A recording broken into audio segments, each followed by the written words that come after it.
বলবে কি এত হাজার কোটি টাকা বরাদ্দ হয়েছিল, ব্যাপারে 50,000 কোটি টাকা বিনিয়োগ করছে এবং ডবল ইনভেস্টমেন্ট 1 লক্ষ কোটি টাকার উপর বাংলায়। কিছু পেটুয়া শিল্পপতি আছে, তাদেরকে হাতে পায়ে হয়তো ধরে বলে আপনি বলে দেন না। এবং 2 হচ্ছে যেটা সজ্জন জিন্দালও বলেছে, ওরা 16,000 কোটি টাকা পাওয়ার প্ল্যান্ট করছে শালবনিতে, যেখানে ওদের ইন্ডাস্ট্রি আছে। তাছাড়া ওরা দুর্গাপুরের একটা বন্ধ কারখানা কিনছে। তাছাড়া ওরা যেটা বলে, ওরা চাইছে ওরা অন্ডাল এয়ারপোর্টটাও ডেভেলপ করে ইন্টারন্যাশনাল এয়ারপোর্টে টোটালটা করতে চাইছে। নতুন বছরে যখন আবার বিশ্ববঙ্গ শিল্প সম্মেলন হবে, তাহলে কাজ কি হবে?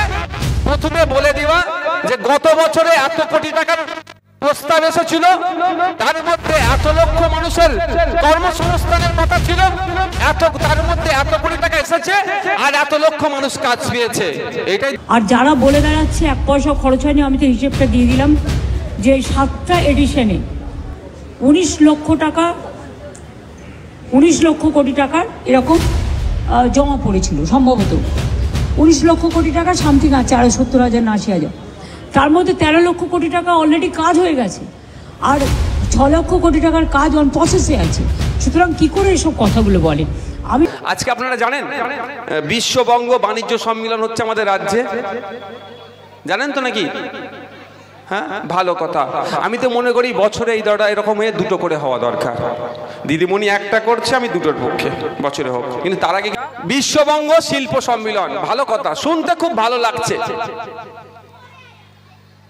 2015 সালে এই সম্মেলন শুরু হয়েছিল। এটা কত? 2025। 2024-এ হয়নি, 2020 আর 2021-এ হয়নি এই সম্মেলন। শুনছেন আপনি কি বলছি? শুনছেন তো? তো দেখবেন এই 2 দিন সম্মেলনের পরে ঘটা করে বিশাল প্রেস কনফারেন্স করবে, বলবে কি এত হাজার কোটি টাকা বরাদ্দ হয়েছিল। বাস্তব যত বিনিয়োগ হবে বাংলাতে, বাংলার লাভ হবে। আমরা তো চাই প্রচুর টাকা আসুক বাংলাতে, বাংলায় কাজ করুক, বাংলায় শিল্প হোক। তাহলে আমরা বাংলার ছেলেরা বাংলায় কাজ পাবো, বাংলার ছেলে বাংলায় কাজ পেলে উড়িষ্যাতে গেলে তাহলে কারো হাতে মার খেতে হবে না। বাংলার ছেলেরা যদি বাংলায় কাজ করে, তাহলে মহারাষ্ট্রে সোমনাথ দেবনাথকে যে কুপিয়ে খুন করেছে, তাহলে সোমনাথ দেবনাথকে আর খুন হতে হতো না। বাংলার ছেলে বাংলাতে যদি কাজ পেত, তাহলে আপনার হরিয়ানাতে গিয়ে আপনার সাবির মল্লিককে খুন হতে হতো না। বাংলার ছেলে যদি বাংলায় কাজ পেয়ে যেত, তাহলে আফরাজুলকে খুন হতে হতো না রাজস্থানে গিয়ে। বাংলার ছেলে যদি বাংলায় কাজ পেয়ে যেত, বাঁকুড়ার হেমন্ত রায়কে কেরালাতে গিয়ে খুন হতে হতো না। আমরাও তো চাই বাংলায় কাজ হোক, কিন্তু কাজটা কেমন হচ্ছে? ঘটা এত লক্ষ মানুষের কর্মসংস্থান হবে, কিন্তু বছর যখন ঘুরে যাবে, নতুন বছরে যখন আবার বিশ্ববঙ্গ শিল্প সম্মেলন হবে, তাহলে কাজ কি হবে? প্রথমে বলে দিবা যে গত বছরে এত কোটি টাকার প্রস্তাব এসেছিল, তার মধ্যে এত লক্ষ মানুষের কর্মসংস্থানের কথা ছিল, তার মধ্যে এত কোটি টাকা এসেছে আর এত লক্ষ মানুষ কাজ পেয়েছে। এটাই তো হওয়া উচিত, তাই তো নাকি? বলে দুধে পানি মেশায়, এখন পানিতে দুধ মিশিয়েছে, বুঝতে পেরেছেন? বলে যে দুধে পানি মিশিয়ে দিয়েছে, কিন্তু এখন পানিতে দুধ মিশাচ্ছে। মানে এত বড় গোল দিচ্ছে। কিছু পেটুয়া শিল্পপতি আছে, তাদেরকে হাতে পায়ে হয়তো ধরে বলে আপনি বলে দেন না। আমি ডাক্তারকে যদি বলি এখানে দাঁড়িয়ে বলো আমি সামনে বছরে 100 কোটি টাকা পার্টিতে দান করব, ও আমার ভালোবাসার লোক, ও তো বলে দেবে। দান করলো কি করলো না আপনারা জানেন? একটা উদাহরণ দেব। নলেজ সিটিতে বলেছিল একটা মানুষ 1 কোটি টাকা দেবো, খেয়াল আছে? হ্যাঁ হ্যাঁ, ক টাকা দিয়েছে আপনারা জানেন কি? তারপরে আপনারা তো জানেন, শুনে নিলেন 1 কোটি টাকা দেবো, ছবি ফবি তার হয়ে গেল, আমরাও বলে দিলাম স্টেজ থেকে। খোঁজ নিয়েছেন কি? ঘোড়ার ডিম দিয়েছে।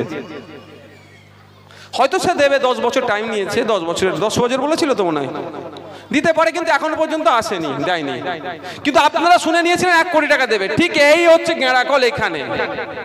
ওটা আমরা শিখাইনি ভাই, ওই নোংরা রাজনীতির পক্ষে আমরা নয়, কিন্তু এখানে পুরো শেখানো হয়েছে আমার মনে হয়।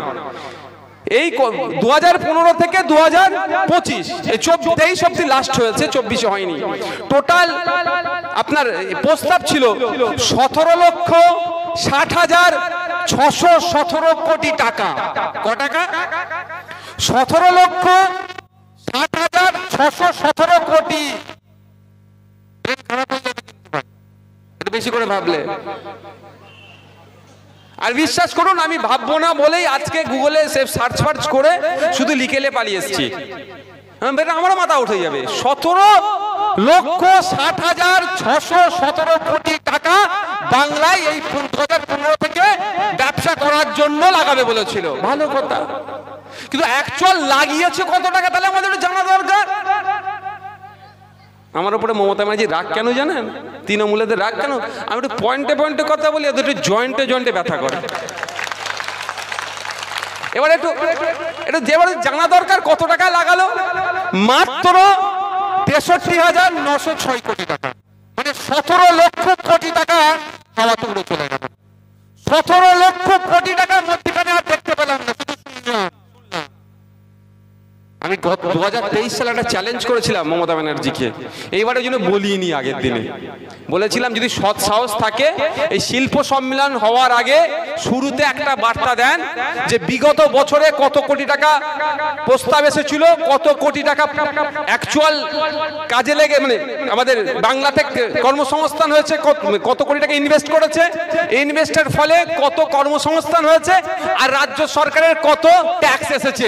এই ডেটাটা দিয়ে তারপরে সম্মেলনটা শুরু করুন। আমাদের কথা এইখানে ঢুকাচ্ছে, এইখানে বার করে দিচ্ছে একা বলে।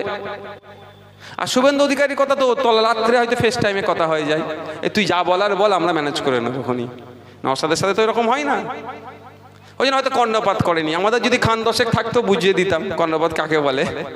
যদি আগামী দিনে আপনারা সুযোগ দেন বুঝিয়ে দেবো গণতান্ত্রিক প্রক্রিয়াতে। তাহলে বুঝতে পারছেন তাহলে কি ধরনের আমাদের, তাহলে হচ্ছেটা কি? তাহলে বলবেন হচ্ছেটা কি? কিছুই হচ্ছে না। আপনার আমার ট্যাক্সের টাকা দিয়ে মৎস্য হচ্ছে। আমি নাম ধরে বলছি, আমাদের রাজ্য সরকারের ইচ্ছে যাই প্রতি বছরে কিছু বড় লোকের সাথে বসে একটু খাবো। আমাদের রাজ্য সরকারের যিনি রাজ্যের সরকারের যিনি প্রধান আছেন মমতা ব্যানার্জির ইচ্ছে যায় যে প্রতি বছরে দেশ বিদেশের কিছু বড় লোকের পাশে বসে কিছু ছবি তুলবো আর কিছু খাবো। সেই খাওয়ার একটা ফিস্ট করবে, একটা মৎস্য ছাড়া আর কিছু হচ্ছে না এটা। আর এতে খরচ কার যাচ্ছে? মমতা ব্যানার্জি, অভিষেক ব্যানার্জি তার কাছের টাকা থেকে দিচ্ছে না। আপনার এলাকার যিনি ভিক্ষা করে খায়, যিনি টোটো চালায়, যে কাম কাটে, যেই সমাজের মানে যেই কাজই করুক না কেন সবার ট্যাক্সের টাকা নিয়ে ওরা 4,000 টাকা প্লেটে খাচ্ছে। গত বছরও 4200 টাকা মতো ছিল। এই যারা আসছে না, আমার কথা খারাপ লাগছে নাকি? আপনাকে একটু বুঝতে হবে, জানতে হবে ব্যাপারটা, জানতে হবে। আপনারা তো রাত দিন ঘাম, মাথার ঘাম পায়ে ফেলে ইনকাম করছেন, দুটো আপনার ট্যাক্স দিচ্ছেন। ওই দেখলেন না বলছে 12 লক্ষ টাকার উপর যাদের নিচে ইনকাম তারা ট্যাক্স দিতে হবে না। খুব খুশি। 12 লক্ষ ইনকাম হয়তো বছরে হয়, এখানে এতজন আছে, 2-1 ছাড়া হয় না। আগে হতো, তা এখন শেষ হয়ে গেছে। কারিগরদের কি বলে দর্জি উস্তাকাদের অবস্থা শেষ। এমনও আছে গঙ্গার এপার ওপার দেখিয়ে দিতে পারবো আমি, 20টা 25টা কারিগর নিয়ে কাজ করতো, এখন টোটো, ভ্যান, অটো, আপনার ঘুগনির দোকান, বিরিয়ানির দোকান করেছে। মমতা ব্যানার্জি এদিকে কিন্তু নজর দেয়নি। মমতা ব্যানার্জির উচিত হচ্ছে, আমি আপনাদের নিয়ে প্রশ্ন করে রেখেছিলাম, করা আছে বিধানসভাতে আমার, যে প্রশ্ন করা আছে এক্সাক্ট বলা যায় না যতক্ষণ না উত্তর আসে। কিন্তু আপনাদের উন্নয়নের জন্য দর্জি শিল্পের সাথে যারা যুক্ত, দর্জি শ্রমিক উস্তাগারদের জন্য আমি মমতা ব্যানার্জির কাছে প্রস্তাব রেখেছি। যাক, আবার ফিরে আসি। তাহলে কি হচ্ছে? তাহলে এই যে গত বছরও ছিল কত, প্রায় 4200 টাকা একটা প্লেট। যিনি খাবেন খাবারটা 4200 টাকা। টাকাটা কে দেবে ভাই? তারা আসছে 5 স্টার হোটেলে, স্টার হোটেলে থাকছে, টাকাটা কে দেবে? সরকার। সরকার তো সরকার কি টাকাটা কোথায়? সরকার নিজস্ব টাকা ছাপাবে নাকি? আপনার আমার টাকা কিভাবে আসছে? এই পানির বোতলটা দেখছেন 10 টাকা, এমআরপি ম্যাক্সিমাম রিটেল প্রাইস 10 টাকা আছে, আপনি আমি কিনে নিয়ে চলে আসছি, এর বেশি তো দেওয়া যায় না। যদি এর বেশি কেউ দাম চায় এমআরপির ওপরে, তার বিরুদ্ধে আইনত ব্যবস্থা নেওয়া যায়। চেষ্টা করি কমাবো, কত কমালে 1 টাকা হয়তো কমাই, কিন্তু 9 টাকা কিনলেও ট্যাক্স দিই। কিভাবে ট্যাক্স দিই দেখবেন, এখানে যেখানে এমআরপি লেখা আছে তার নিচে একটা ছোট্ট করে ইনক্লুসিভ অফ অল ট্যাক্সেস লেখা আছে। ইনক্লুসিভ অফ অল ট্যাক্সেস, সমস্ত ধরনের ট্যাক্স নিয়ে এটা 10 টাকায়। এই ট্যাক্সের 1 টাকা কোথায় যাচ্ছে? কেন্দ্রে যাচ্ছে, একটা রাজ্যে থাকছে, যাকে আমরা জিএসটি বলি। CGST, SGST, central GST, state GST, দুটো ভাগ হয়ে থেকে যাচ্ছে। এই টাকাগুলো জমে জমে জমে, যেখানে কেন্দ্র সরকার বিভিন্ন প্রকল্প দিচ্ছে, রাজ্য সরকার বিভিন্ন প্রকল্প দিচ্ছে। আমি ওই প্রকল্পে যাচ্ছি না। তাহলে যে প্রতি বছরে বিদেশি মানুষজন শিল্পপতিদেরকে নিয়ে মৎস্য করাচ্ছে আপনার আমার টাকা দিয়ে। তাই আমার বন্ধুগণ, আমার বলার এটাই যে আপনাকে আমাকে আওয়াজ তুলতে হবে। আর না হলে ওই বড় লোকের মন গেছে, বড় লোকের সাথে বসে একটু খাবো, কি হবে? কি হবে? বড় লোকের মন গেছে, একটু বড় লোকের সাথে বসে খাবো, আপনার আমার ট্যাক্সের টাকাতে খেয়ে নিচ্ছে। আর একটাতে বিধানসভাতে, এখন আমি বললে আমার সহপাঠীরা আমাকে হয়তো বিধানসভায় পিটাবে, আমি বলছি না।